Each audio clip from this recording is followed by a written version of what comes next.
Today we want to show you two experiments about emptying bottles. First, we start from a water bottle and we measure how much time does it take to get empty. Then we make the same job with an air bottle, which can be inflated by means of a bicycle pump. And we see what is the time needed for getting empty. And we try to understand the physical laws behind, as always, and to amuse ourselves comparing results from the experiment and theory from the physics. Let's join. How to prepare the first experiment. We take a bottle and we mark the levels, the top and the middle one. And then we measure the corresponding water volume by means of the scale. By means of a drill, we make a 5 mm hole in the plug and also another hole on the top of the bottle to make the discharge easy.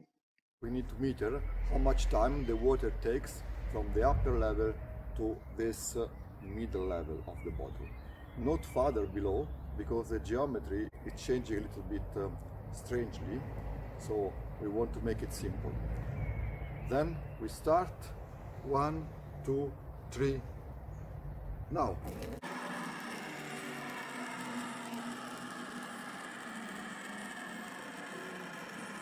Okay, it's about 26 seconds. The second part of the experiment is having the same model, but the level is in between the top and the middle one. And then we want to assess if the time is still the half. Okay, 1, 2, 3, start. Stop. 15 seconds. The time is definitely not proportional with the emptied volume. To understand why, we need to start a physical analysis. And the first equation is the mass conservation. It says that the water discharged through the plug is the same that makes the level drop. The second equation is energy conservation, is saying that the potential energy is entirely transformed into kinetic one. And finally, a combination of the two ones, which brings to a differential equation in the unknown x, which is the water level. To solve the differential equation, we use the variable separation method. Eventually, we come to an integral which can be analytically solved. And we recognize that the dependency is per square root, also not linear. And by replacing the numerical values, we come to a time of 25.1 seconds, which is quite close with the experimental value, so very comfortable result. In a similar way, we can confirm also the second experiment, but we don't write it here. Differently from water, here is not possible to define a level, so we use two bottles of different volumes. And moreover, we inflate them at different pressures to assess also its dependency. To feed the air inside, we use a bicycle pump and a non-return valve, which is fixed in the plug by using a drill and then a gasket to make it sealed. So we are trying to inflate this bottle up to 4 bar and then meter the time for getting empty. And we do first with this 1.5 liter bottle, and then we do another 1 liter, and we meter what is the difference in time. Let's start.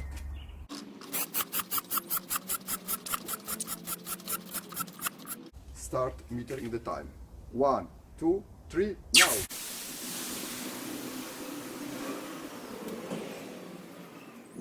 Stop. 0 bar.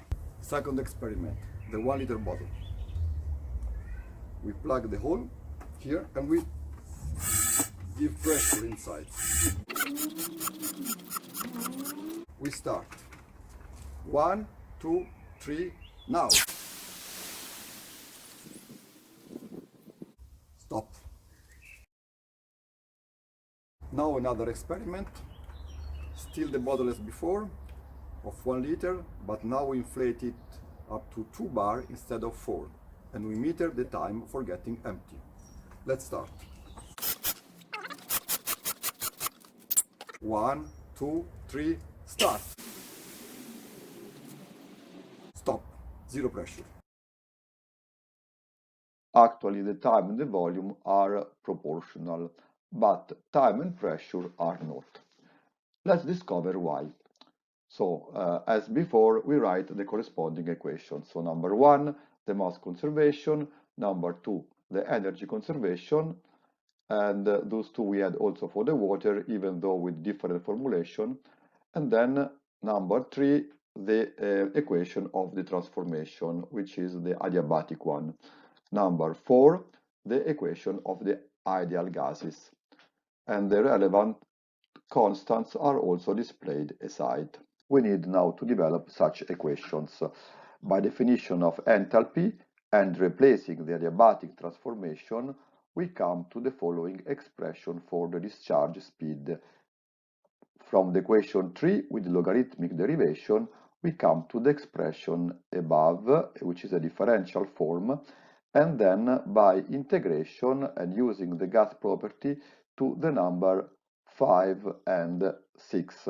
Those are very important because they are describing how the pressure and the temperature are changing inside the tank by changing the mass only.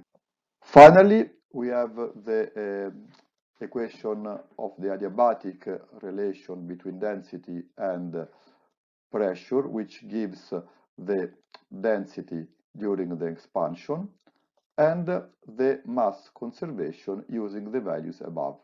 And that means under subsonic condition, so the critical pressure is less than atmospheric pressure.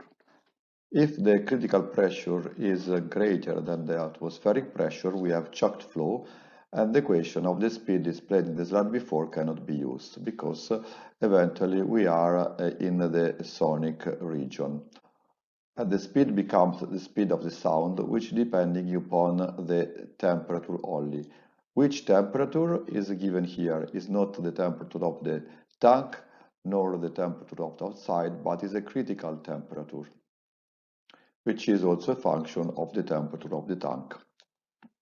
And for the mass flow, we need to use this expression, which is similar to the one used for the subsonic flow, but with different parameters. So we have here the speed of the sound and the critical density, which is given by this expression. Eventually, we have to distinguish in every step of the numerical solution if the critical pressure is above the atmospheric one, then we use the 1B, so the sonic condition, otherwise we use the subsonic condition for the expression of the mass flow.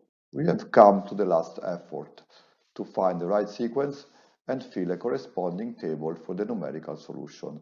And we start always with the time and with the initial conditions.